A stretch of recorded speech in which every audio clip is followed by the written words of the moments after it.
Over 3 days this past weekend, local government and agencies partnered up for Exercise Trillium Response, a simulated emergency scenario. Partners included the Canadian Armed Forces, the United Counties of SDNG, and the City of Cornwall. Please note that any emergency scenarios contained are completely hypothetical for training purposes. So we're doing a 3-day exercise this weekend where we've invited an array of partners from across our region, including our local municipalities at SDG counties as well as the City of Cornwall, and support of EMS services. And what we're training this weekend is essentially the scenario that says that we've had a train derailment associated with a large snowstorm. So that train derailment is taking place, according to our emergency playbook, it's taking place in the Iroquois area. We've had several cars derail. We've had some release of dangerous goods. And what we're doing as part of the scenario right now is advising folks to stay in their homes, don't drink the water, and really engage with local government officials to get proper information. Partnerships during an emergency, especially an emergency of this size, are critical. And so, as you noted, emergencies don't respect municipal borders. So in a situation like this, as the SDG counties would reach out to our local municipalities for support, Leeds, Grenville across the way, they would be obviously high on that list. So would the City of Cornwall, the City of Ottawa. So we have mutual aid agreements that we can explore. And quite honestly, that happens as soon as an emergency takes place. We start reaching out to folks that we know can help us and trying to solidify those links. Essentially, this has been months-long planning between the City of Cornwall, counties of SDNG, as well as several agencies, including the Canadian Armed Forces. So this has been going on for many, many months. What the City is providing here, we actually have our incident command post set up outside. We are stimulating that it is at the site out in Iroquois, but we are certainly playing that role. We have several players from the City of Cornwall. Our CAO, Mayor Towndale will be here this afternoon, and Human Services, Paramedic Services, and Fire Services as well. This is a great opportunity for us. Emergencies rarely see borders, and what we want to really emphasize is that whenever we need help and we place a call, the help comes. So this has been a great learning opportunity for all of us. The City of Cornwall is extremely pleased to have been part of it and be one of the organizing parties for this. Communicating during an emergency is obviously the biggest pillar that you've got to make sure you satisfy. And so having the media come in today and provide some questions to our folks, really kind of put them on the spot and scrutinize their decision making, that adds to the realism. That's what would happen during a real event. So the ability to have that this morning, have some great partners with the media to come in and ask those questions, that was wonderful. So we really enjoyed that today. I've learned that technology is great when it works and it's not when it doesn't. So we have created some internal communications mechanisms that are working okay, but we know we need to refine some of those things. And we're fortunate that we're doing this in a situation where it's not happening in real life, so that we can kind of look at some of the things, some of the shortcomings that we've got, and address those so that if there is a real emergency, we've got all our problems solved. It's really interesting that in this day and age we still struggle with communication, whether or not we're currently using a Teams environment or cell phone reception.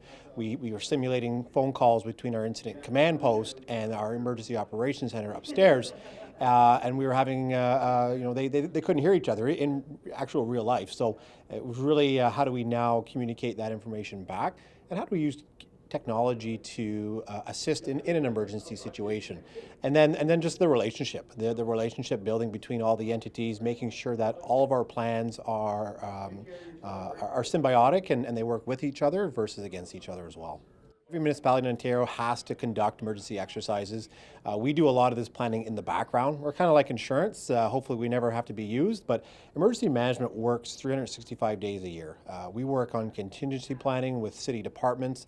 We realize that as a municipality, we still have to provide service. We are ultimately the quickest to respond to incidents at a level of government that is closest to the citizens.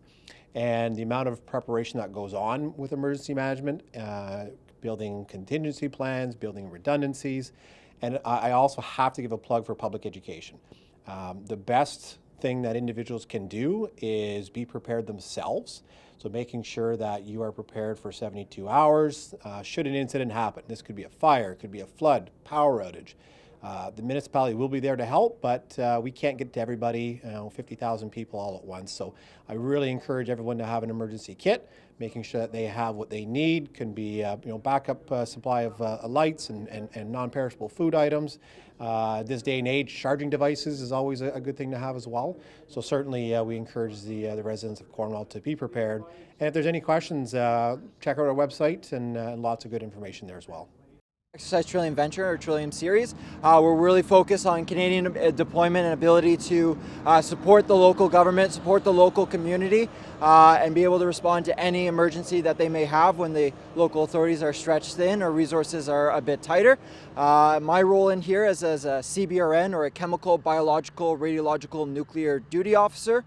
So it's my technical expertise that coming from the province and their assets, to be able to describe and translate for the military CBRN threats and what our capabilities are to operate within the area, support members in the community, and support local agencies as they try to remove any of those hazards. With the STNG Highlanders, I'm a platoon commander, infantry platoon commander, so I lead about 34 to 36 members of the reserve force here.